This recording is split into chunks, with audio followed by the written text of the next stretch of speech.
Yep, Scarlet Witch and Quicksilver are both in this movie playing husband and wife. They work for the Lannisters.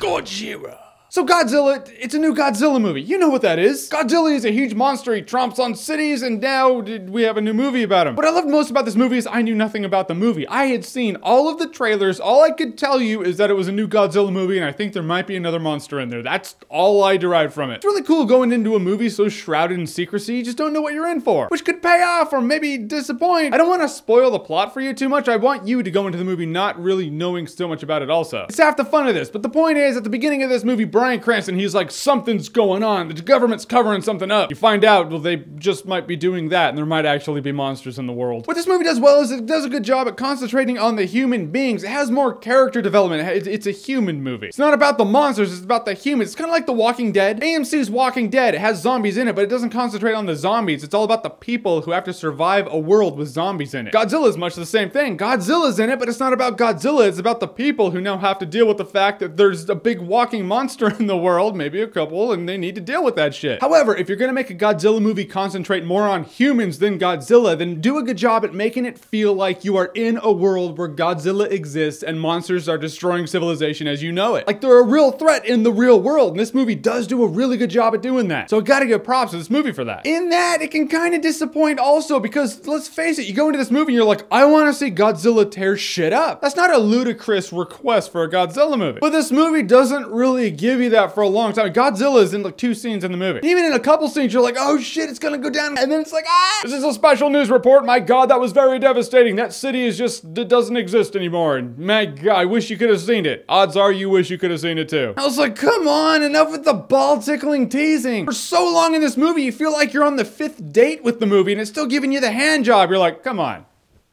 You know what I really want. And it is undeniably a bummer. But in that, I did like the characters, and since it's mostly about the human characters, I figured we should talk about them. Bryan Cranston's awesome in the movie, and right out the gate, he has a couple of really emotional scenes, and I'm like, oh shit, this dude's gonna kill it. But he's not in the movie that much, and you get the feeling Bryan Cranston's in the movie, so they could put Bryan Cranston in the trailer, so you will go see Godzilla. As if Godzilla wasn't enough. But yeah, since Godzilla's not really in the movie that much, you need Bryan Cranston. Since Bryan Cranston's not in the movie that much, you feel like someone is being an asshole. Kick-Ass is in the movie.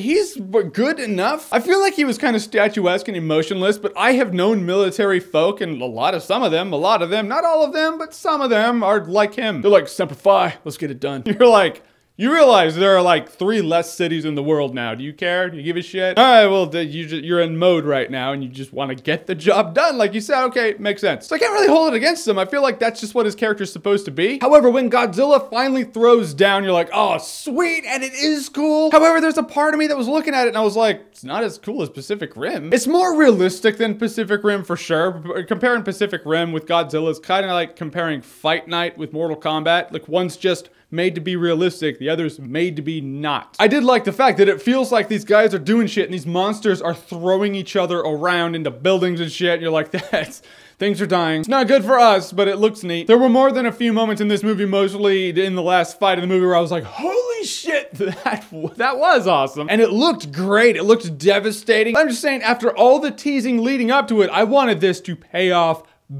big. Did it? Well, no, it paid off, but not as much as you wanted it to. I feel like if they teased a little less in the movie, then the end fight would have been more gratifying. When you tease as much as this movie does, there's no end fight that happens that can actually pull off what you want at that point. But you gotta give it up for the visuals and the camera work. I mean, there were so many times in this movie where, example, monsters are coming after someone and the ambient noise goes down and someone's just there appreciating not appreciating, but they're just kind of like, I don't think I'm walking away from this. And you can tell they're thinking that, and it's just, zooming in on them, and it's really good camera work, really good cinematography, really good directing. It's one of those movies you reflect on after the initial, like, where the hell was Godzilla in the movie kind of thing. Like when you're driving home, you're thinking about the movie, and you appreciate it a lot more. Would I go back and see the movie? Yeah, I would. Would I get my friends to see the movie? Yeah, I would. In that, I'm going to push it to say Godzilla is worth buying on Blu-ray. So if you want to go into this movie seeing monsters fight each other, and that's what you want to see from a Godzilla movie, it's not really about that. Right, so Godzilla, have you seen it? What did you think about it? Whatever you thought, comment below, let me know. And as always, if you like what you've seen here and you want to see more, click right here to see more.